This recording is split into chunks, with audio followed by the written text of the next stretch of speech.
আসসালামু আলাইকুম ভিউয়ার্স। আজকে আমি আপনাদেরকে দেখাবো কিভাবে এইচডিআর ভিডিও এডিটিং করতে হয়। আপনারা স্ক্রিনে দেখতেই পারতেছেন একটা নরমাল ভিডিও আর একটা এডিটিং ভিডিও। আপনারা অনেকে প্রশ্ন করে থাকেন এসব ভিডিও কিভাবে এডিটিং করতে হয়। শুধুমাত্র লাইট মোশনে 4টি স্টেপে এই ধরনের ভিডিও এডিটিং করা সম্ভব।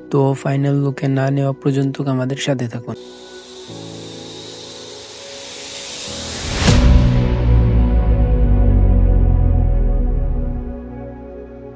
আপনার স্ক্রিনে দেখতে পারতেছেন আমার লাইট মোশন অ্যাপ্লিকেশনটি ডাউনলোড করা আছে। আপনাদের যদি ডাউনলোড করা না থাকে আপনার প্লে স্টোরে পেয়ে যাবেন, ওখান থেকে ডাউনলোড করে নেবেন। আমি আমার লাইট মোশন অ্যাপ্লিকেশনে চলে যাচ্ছি। নিচে দেখতে পারতেছেন প্লাস আইকন, এখানে ক্লিক করি। আপনাদের যে সাইজ দরকার আপনারা এখান থেকে সিলেক্ট করে ক্রিয়েট প্রজেক্টে ক্লিক করুন। দেখতে পারতেছেন নিচে প্লাস আইকন, মিডিয়া, যেই ভিডিওটা এডিট করতে চান সেটা সিলেক্ট করুন। আমি এখান থেকে একটা ভিডিও নিয়ে নিতেছি। দেখতে পারতেছেন ভিডিওটা চলে আসছে। আমরা ভিডিওর উপর একটা ক্লিক করি, ইফেক্ট, অ্যাড ইফেক্ট। উপরে দেখতে পারতেছেন সার্চ নামে একটা অপশন আছে, এটার উপরে ক্লিক করি। এখানে আমরা লিখবো CAS চ্যানেল RGB। উপরে দেখতে পারতেছেন চ্যানেল RGB নামে একটা অপশন আসছে, এটার উপরে ক্লিক করি। Standard setting. আপনারা দেখতে পারতেছেন আমি যেভাবে রাখছি আপনারা ওইভাবে রেখে দিবেন। ব্যাগে চলে আসি, আবারও ব্যাগে আসি, প্লাস আইকনে ক্লিক করি। এখানে দেখতে পারতেছেন মিডিয়ার নিচে একটা শেপ নামে একটা অপশন আছে 4 কোণা, এটার উপরে ক্লিক করি। কালার অ্যান্ড ফিল্টার, এটার উপরে ক্লিক করে ডাইরেক্ট ব্লু করে দিই। ব্যাগে আসবো, ব্লেন্ডিং অ্যান্ড অপোসিটি নামে একটা অপশন আছে, দেখতে পারতেছেন এটার উপরে ক্লিক করি। ডিফারেন্স সাবটেক্সে ক্লিক করে 100% ফুল করে দেব। এখন ব্যাগে আসবো, আবার ইফেক্টে ক্লিক করব, অ্যাড ইফেক্ট। সার্চ বারে লিখবো কপি ব্যাকগ্রাউন্ড। দেখতে পারতেছেন উপরে কপি ব্যাকগ্রাউন্ড নামে একটা অপশন আসছে, এটার উপরে ক্লিক করি। স্ট্যান্ডার্ড সেটিং, আবারও ব্যাগে আসবো, অ্যাড ইফেক্ট।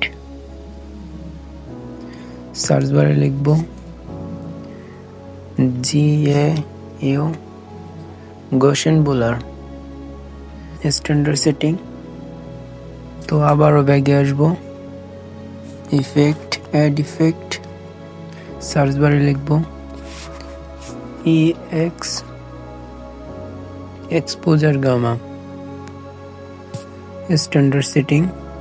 আমাদের 3টা ইফেক্ট অ্যাড করা হয়ে গেছে। এখন আমরা একটু কাস্টমাইজ করব।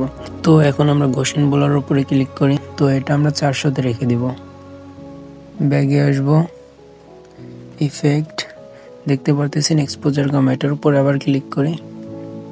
এটা আমরা 15-তে রেখে দিব। এটা আমরা 800-তে রেখে দিব। আর এটা আমরা 15-তে রেখে দিব। ব্যাগে চলে আসি, আবারও ব্যাগে আসি, প্লাস নামে একটা অপশন দেখতে পারতেছেন, এটার উপর আবারও ক্লিক করি। আবারও সেরকম একটা শেপ নিব, কালার অ্যান্ড ফিল্টার একবার হোয়াইট করে দিব। স্ক্রল করে ফুল করে দিলাম। ব্যাগে আসি, ব্লেন্ডিং অ্যান্ড অপোসিটির উপরে ক্লিক করি। কন্টেস্ট, একবার প্রথমে দেখতে পারতেছেন ওভারলে নামে একটা অপশন আছে, এটার উপর ক্লিক করে দেই। দেখতে পারতেছেন কালারটা কিরকম হয়ে গেছে। আপনাদের একটু দেখাই।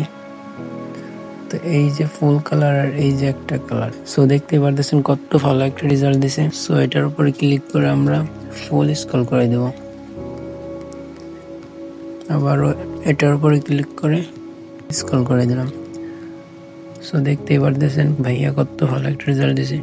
এখন আমরা ভিডিওটা সেভ করার জন্য উপরে সেটিং এর পাশে একটা আইকন আছে, সেটার উপরে ক্লিক করি। 1080-তে রেখে এক্সপোর্টে ক্লিক করি। দেখতে পারতেছেন ভিডিওটা সেভ হচ্ছে।